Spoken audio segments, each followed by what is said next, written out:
The blinding studio lights of Fox News illuminated Karoline Leavitt as she stood backstage, the spotlight casting shadows across her determined face. At just 27 years old, the youngest White House press secretary in American history straightened her deep navy blue suit jacket, her heart pounding against her chest. The moment she had been preparing for was about to unfold before millions of viewers across America. The tension in the air was palpable as she mentally rehearsed her responses, knowing this confrontation could define her career.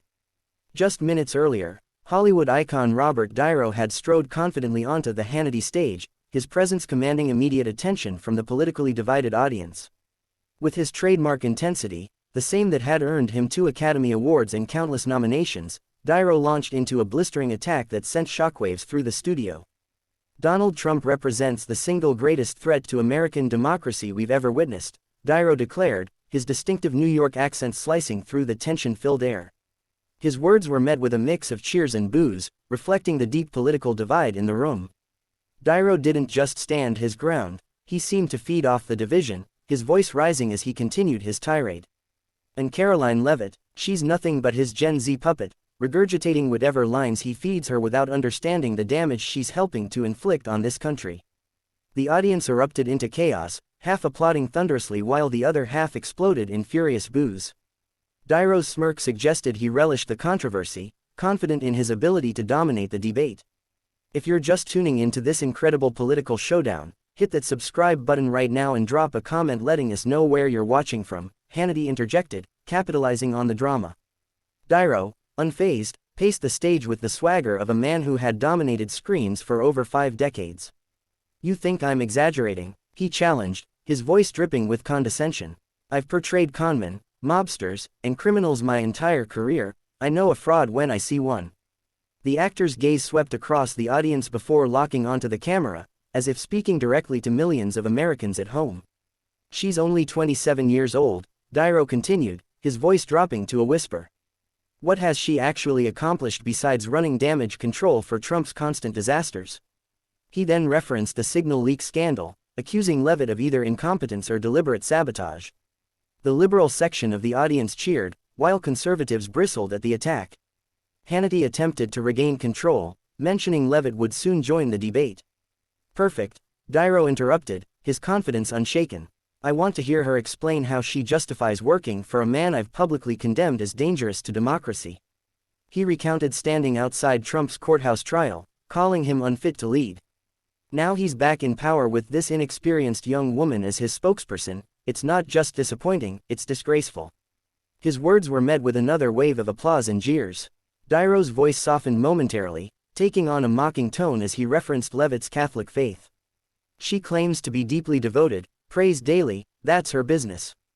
But if those prayers are meant to justify covering for Trump's behavior, then not even divine intervention can salvage her professional integrity."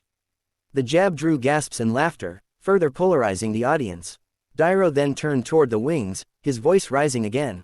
"Karoline, I know you're listening. Come out here and face me directly, no prepared statements, no teleprompter. Just honest answers." The atmosphere crackled with anticipation as the stage lights shifted, signaling Levit's arrival. She emerged with a confident stride, her heels clicking rhythmically across the floor. The MAGA supporters in the audience erupted in applause, many rising to their feet. Hannity introduced her, barely concealing his excitement for the impending clash. Levit took her position center stage, her composed expression unwavering as she fixed her gaze on Dairo, who sat with arms crossed, expecting her to falter. "Mr. Dairo," Levit began, her voice steady and clear, "you seem convinced your Hollywood accolades grant you moral authority to belittle me and President Trump." The audience fell silent, captivated by her unexpected confidence. She took a deliberate step forward. "You call the president a gangster and me his lackey, but perhaps you should examine your own privilege. You've built a comfortable life in Hollywood's elite circles. What do you know about the struggles of working Americans?" The conservative section cheered loudly. Levit then referenced Dairo's criticism of the signal leak incident, turning the tables. "When was the last time you faced accountability for decisions affecting millions?" Suddenly, the studio screens displayed footage of Dairo praising Obama in 2016, freezing on his smiling face. "There you are, endorsing the very administration Trump was elected to correct," she said, her voice sharp. "Who's the hypocrite here? I may be young, but I've remained consistent in my principles. The audience erupted, chants of, Karoline, Karoline, filling the room. Dairo shifted uncomfortably, his earlier confidence waning as Levit continued. You claim I'm Trump's puppet, but I'm here because I believe in restoring American strength, economically, at our borders, and globally. She contrasted her middle-class upbringing with his luxury lifestyle, asking, which of us is truly disconnected from everyday Americans? The crowd's reaction was overwhelmingly in her favor, with even some liberals appearing thoughtful. Levit then addressed Dairo's mockery of her faith, her voice lowering but still powerful. You suggest my prayers cloud my judgment. I pray for wisdom, qualities foreign to someone who only portrays courage on screen. She dismissed his golden statues, stating, I have something far more valuable, the trust of the American people. Dairo's expression darkened as he realized the debate wasn't going as planned. Levit leaned in, delivering her final blow. You demanded unfiltered truth. Here it is. President Trump won because voters chose him, not Hollywood elites. I'm not a puppet. I'm a voice for millions dismissed by people like you. She paused, then added, your recent film lost $40 million. Maybe focus on your own career before questioning mine. The crowd roared with laughter and applause, leaving Dairo visibly stunned. Dairo stood abruptly, jabbing a finger at Levit. You think you're clever with rehearsed counterattacks. He snapped, but his voice lacked its earlier conviction. The crowd's whistles and laughter were now directed at him, not Levit. She allowed a faint smile, replying, challenge whoever you want, but today, you miscalculated. I'm not your punching bag. Turning to the audience, she asked, how many think Mr. Dairo should reconsider his approach? The room exploded in approval. Hannity jumped in, laughing. Karoline, you've owned this moment, we've never seen anything like this. As Levit took her seat, maintaining perfect composure, Dairo muttered, you're good at this game. Levit responded calmly, neither am I finished. Feel free to continue. The exchange was instantly clipped and shared online, with hashtag #CarolineDestroysDairo trending within minutes. Conservative media celebrated Levit as a rising star, while memes mocking Dairo's reddened face went viral. Even liberal commentators admitted Dairo had been outmaneuvered. She came with receipts and strategy, one wrote. Post-debate analyses highlighted Levit's preparation, contrasting it with Dairo's reliance on celebrity status. The encounter became a case study in effective debate, taught in universities as a masterclass in composure and tactical precision. Dairo's attempts to reframe the debate on CNN fell flat. She's articulate, but Trump is still dangerous, he insisted, though his defensive tone was evident. Entertainment reporters noted he seemed rattled, a stark contrast to his usual commanding presence. Industry analysts questioned whether celebrities still held sway in political discourse, given how thoroughly Levit had dismantled Dairo's arguments. President Trump tweeted his approval. Karoline was outstanding, showed Hollywood elites what real courage looks like. The endorsement solidified her position in his inner circle, silencing critics who doubted her ability to handle high-pressure confrontations.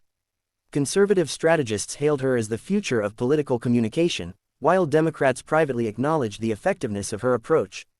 The debate's aftermath saw Levit's confidence soar in White House briefings.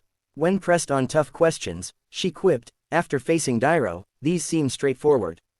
Her performance became a rallying point for conservatives, symbolizing a shift where preparation and authenticity outweighed celebrity influence.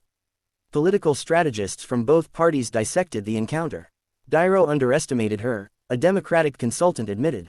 A Republican strategist added, Levit created a blueprint for challenging cultural elites. The lesson was clear. In modern politics, reputation alone doesn't guarantee victory, preparation and conviction do. The confrontation reshaped perceptions of Levit, transforming her from a young aide to a formidable political figure. For Dairo, it was a humbling reminder that Hollywood prestige doesn't translate to political dominance. The clash underscored a broader cultural shift, where traditional power dynamics in media and politics are being redefined.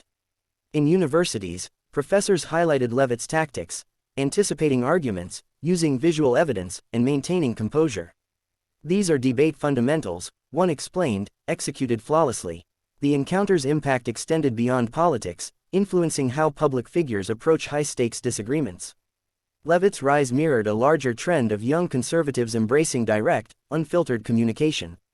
Her ability to dismantle Dairo's arguments without losing professionalism resonated with audiences tired of scripted political exchanges. The debate proved that authenticity, paired with preparation, could defeat even the most seasoned opponents.